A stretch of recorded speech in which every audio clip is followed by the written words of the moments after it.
podcast in our own ways. And as your socially concerned students here, We're going to talk about a topic. that surely all of us can relate to. By the way, I'm Laura Shartea. And I'm with my friends here to talk about how do we make 530 pesos worth for 3 nutritious meals in a day. You know what? Siguro as a child, I think that 537 pesos is a huge amount and be thankful for it pa. Pero, with the situation our country is in, the inflation and everything, it is hard to be thankful with that amount. Does that make us ungrateful? I agree. Others says pa nga na the only mura they know is the word coming out of their mouth because the prices of the product. Ako I can see that my family is in the middle class. Yet we still struggle to make ends meet. Kaya I can't help but think about those at the bottom of the pyramid. Diba? If it's already hard for them to put something on the table, how will they able to fend for other necessities pa? The minimum wage is so low that even teens actually consider working just to help their parents instead of just being a teen and living and enjoying and not having to think about bills. Eh kasi naman, for sure we can all relate to this certain topic. Since we are also affected. Because these are the real life challenges we all face. Kaya even a student like me knows the struggle of trying to make every peso count. Especially with the rising cost of food. But speaking of food, nakakain na ba kayo lahat? Yes! Since everyone's here naman ay nakakain na, share nyo naman what you had for breakfast. What I ate earlier is just some pandesal and palaman which cost I think around 30 pesos. How about you? Yung breakfast ko earlier is just pancit bihon na may pandesal din. Around 25 pesos lang yung bihon kasi sa labas ko lang din siya nabili. Tapos yung cost ng pandesal is around 30 pesos.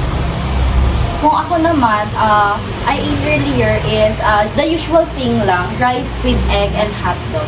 Siguro nagkakos siya ng around 100 plus, I think.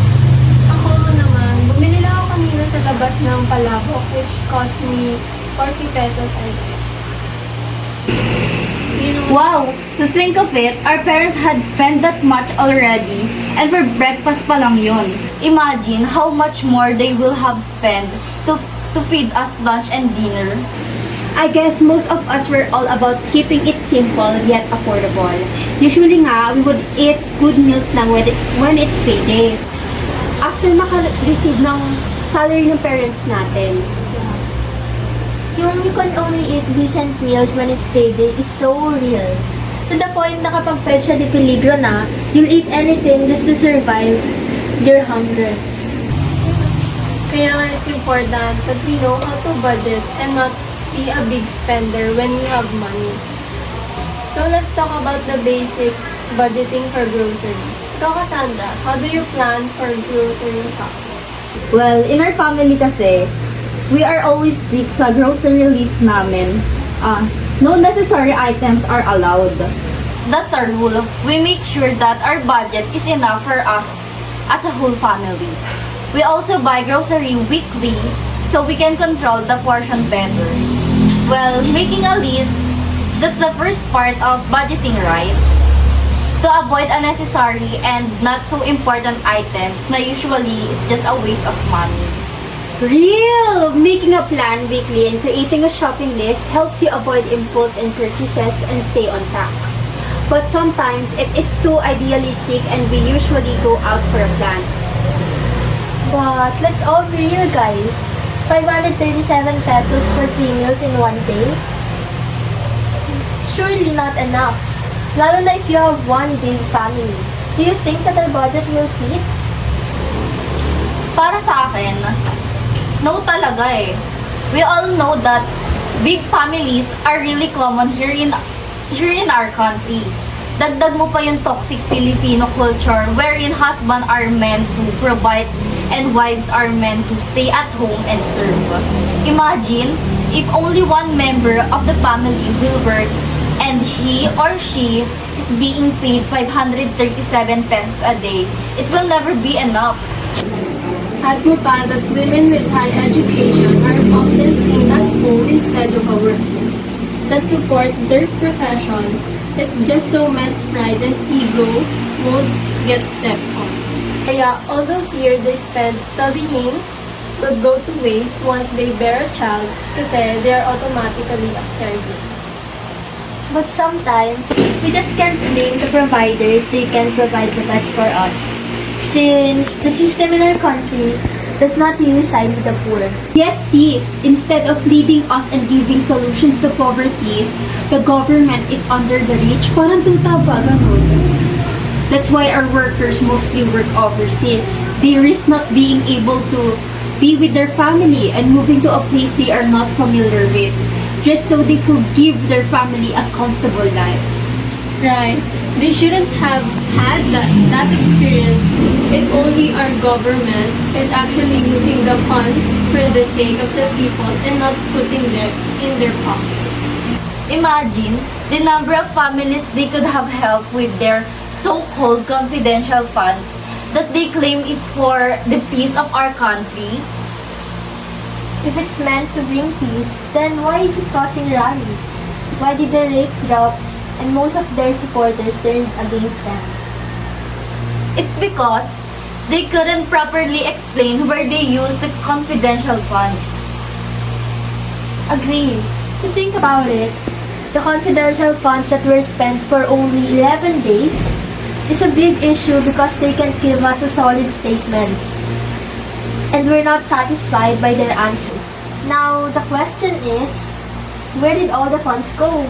Of course, we couldn't give an answer to that because their statements are so pointless to the point na people make them a laughing stock on social media platforms.